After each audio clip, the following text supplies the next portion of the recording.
Jadi orang baik di tahun 2026 itu masih worth it gak sih? Video ini ditunjukkan untuk orang-orang yang gak enakan, gak mau nyakitin orang lain, berusaha untuk menyenangkan semua orang. Dan biasanya orang-orang seperti ini itu adalah orang yang dianggap baik oleh lingkungan sekitar mereka. Ini adalah pertanyaan aku di awal tahun ini karena aku ngerasa semakin kesini di kehidupan dewasa, dunia itu nggak sesederhana hitam dan putih dan baik dan jahat. Mungkin waktu kecil kita dulu, kita itu hanya dikenalkan oleh dua karakter manusia, yaitu adalah orang yang baik dan orang yang jahat. Orang yang baik itu dideskripsikan sama orang yang suka menolong, orang yang suka memberi, orang yang suka berbagi, dan orang yang suka untuk menjaga perasaan orang lain. Sedangkan orang yang jahat itu dideskripsikan sebagai orang yang pemarah, orang yang mudah meledak, orang yang emosional, orang yang temperamen, atau bahkan orang yang suka mengambil hak orang lain, dan sebagainya. Tapi semakin kesini, aku semakin sadar ternyata menjadi orang dewasa atau ketika ternyata tuh orang dewasa itu gak sesederhana itu. Ada latar belakang panjang yang membentuk kita seperti kita yang sekarang. Ada banyak trauma yang membuat seseorang itu menjadi seperti itu dan ada berbagai hal yang membuat orang tuh menjadi emosional dan sebagainya. Namun anehnya, sering sekali orang baik atau orang yang dianggap baik oleh lingkungan kita itu selalu dituntut untuk menyenangkan semua orang. Mereka dituntut untuk menjadi sempurna, dituntut untuk tidak mengungkapkan perasaannya, ekspresinya, emosionalnya, dan selalu dituntut untuk memahami dan menyenangkan perasaan orang lain. Mereka seolah-olah dituntut untuk selalu memberi, untuk selalu menolong, dan untuk selalu berbagi. Namun sayangnya, orang yang dikenal dengan emosional, pemarah, atau mungkin orang yang melakukan semaunya, itu seolah-olah dijaga oleh lingkungan termasuk keluarganya sendiri.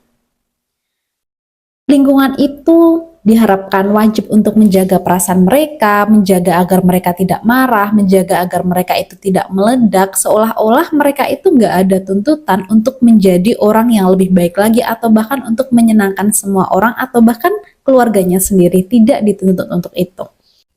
Dan lebih mirisnya, ketika anak itu atau orang yang dianggap baik di lingkungannya itu mencoba mengungkapkan perasaannya, mencoba menjadi dirinya sendiri dengan marah, kecewa, atau bahkan sedih, itu akan dianggap jahat oleh lingkungan, seolah-olah lingkungan langsung menghakimi mereka kalau mereka tuh jahat. Padahal mereka itu hanya ingin mengungkapkan ekspresinya, hanya ingin menjadi dirinya sendiri dengan sedih, marah, kecewa. Bukan karena mereka ingin berniat jahat, tapi karena mereka tuh juga manusia. Karena mereka manusia yang bisa salah, bisa tidak sempurna, bisa sedih, bisa marah, bisa kecewa. Tapi seolah-olah lingkungan tidak bisa menerima itu. Ya, lingkungan tidak akan bilang langsung dia jahat, enggak, tapi setidaknya lingkungan akan mengatakan bahwasanya dia itu berubah, kamu tuh udah beda, kamu udah enggak yang kayak dulu lagi. Seolah-olah mengungkapkan ekspresinya adalah suatu kesalahan. Dan itu terkadang membuat sebagian besar orang yang baik atau orang yang dianggap baik oleh lingkungan itu takut untuk mengungkapkan ekspresinya lagi atau menjadi dirinya lagi. Dia takut untuk melakukan kesalahan, dia takut untuk tidak sempurna, dan dia takut untuk marah atau bahkan mungkin menyakiti hati orang lain karena semua orang berekspektasi bahwasanya dia itu tidak akan marah. Kebaikan yang mereka lakukan itu sering sekali dianggap sebagai kewajiban yang memang harus dilakukan. Makanya terkadang yang mereka dapat itu adalah minim apresiasi.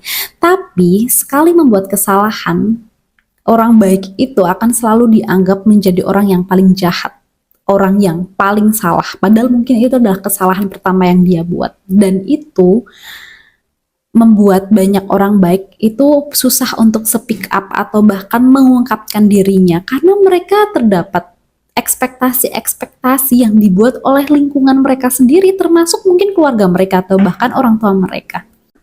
Berbeda lagi dengan orang yang mungkin jahat, yang suka melakukan apapun yang mereka mau, pemarah, emosional, temperamen, mereka tuh bebas untuk melakukan apapun yang mereka mau, dan lingkungan itu memaksa untuk memahami ketidak kontrolannya mereka.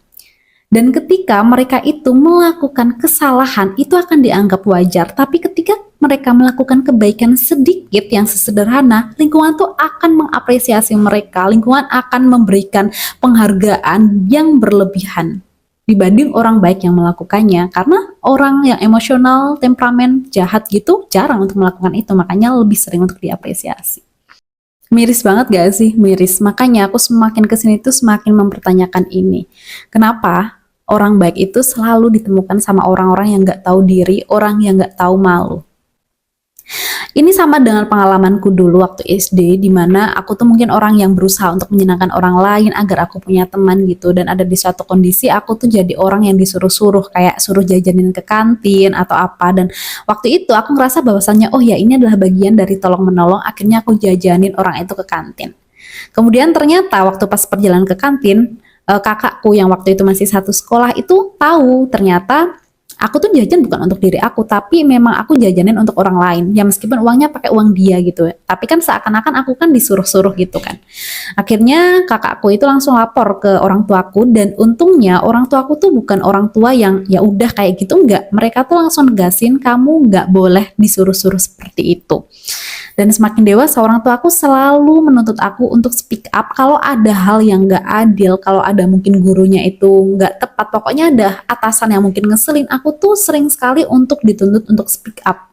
Kamu tuh harus diperlakukan adil, kamu tuh harus tegas terhadap sesuatu hal yang memang itu gak tepat, selagi itu benar. Orang tua aku selalu nanamin ke aku, makanya semakin dewasa dan setelah kejadian itu, aku udah nggak melakukan hal itu. Dan kamu tahu respon pertama ketika aku menolak untuk membelikan jajan pada teman sekelasku dulu adalah mereka bilang, nih kamu ngeselin sih gitu, kamu bukan orang baik deh, langsung dicap seperti itu. Padahal sebenarnya ya yang nggak baik dia, ngapain dia nyuruh-nyuruh aku gitu, aku bukan pembantu dan sebagainya. Itu adalah salah satu pengalaman, dan mungkin banyak lagi pengalaman yang lain, dan mungkin juga banyak juga orang yang ngalamin hal ini. Terus juga semakin ke situ aku jadi sering lihat sinetron dulu di sinetron-sinetron Indonesia gitu kan, kebanyakan ketika jadi orang baik itu kan tersiksa ya. Hidupnya tuh susah gitu, mungkin disiksa sama orang lain gitu, dan bahagianya tuh sedikit gitu kan. Ya sebenarnya dalam Islam pun juga kalau kita baik ke orang lain ya Tuhan bakalan baik, meskipun mungkin yang membalas itu bukan orang yang sama, dan aku setuju itu gitu. Tetapi video ini itu dibuat bukan untuk provokasi kita tuh nggak boleh jadi orang baik, tapi lebih mengarahkan ketika kita dewasa, alangkah lebih baik kita itu menjadi orang yang pandai untuk memposisikan diri. Karena ketika kita terlalu baik terhadap lingkungan kita, itu kita akan lebih mudah dikendalikan, dan kita itu akan lebih mudah untuk dimanfaatkan, dan ujung-ujungnya kita tuh mudah untuk disepelekan. Ya ujung-ujungnya ya tentu akan menyakiti diri kita sendiri.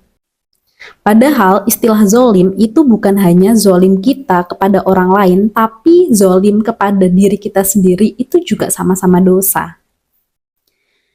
Kita itu terlalu sering untuk berusaha menyenangkan orang lain, padahal secara tidak sadar kita itu menyakiti diri kita sendiri. Padahal yang kita tahu bahwasanya kita tuh tidak bisa menyenangkan semua orang, bahkan sesempurnanya manusia yang ada di bumi ini tidak bisa untuk menyenangkan semua orang. Bukan apa-apa ya, karena kita tuh manusia, kita berhak salah, kita berhak gagal, kita berhak tidak sempurna. Jadi dibandingkan kita itu berusaha untuk menyenangkan orang lain, kenapa kita nggak berusaha untuk berani menjadi diri sendiri dan belajar untuk memposisikan diri? Karena ketika kita berani untuk memposisikan diri, kita punya kendali atas diri kita, dan kita nggak akan disepelekan, dan kita tidak akan dimanfaatkan. Kebaikan kita itu akan mudah diapresiasi, dan ekspresi kita itu akan lebih mudah dihargai. Mungkin gitu aja video aku hari ini, semoga video ini bisa membantu teman-teman semua, dan kalau kalian merasa video ini bagus dan bermanfaat, kalian bisa langsung like dan share video ini ke teman-teman kalian, dan jangan lupa subscribe buat yang baru bergabung. Thanks for watching and see you again, bye-bye!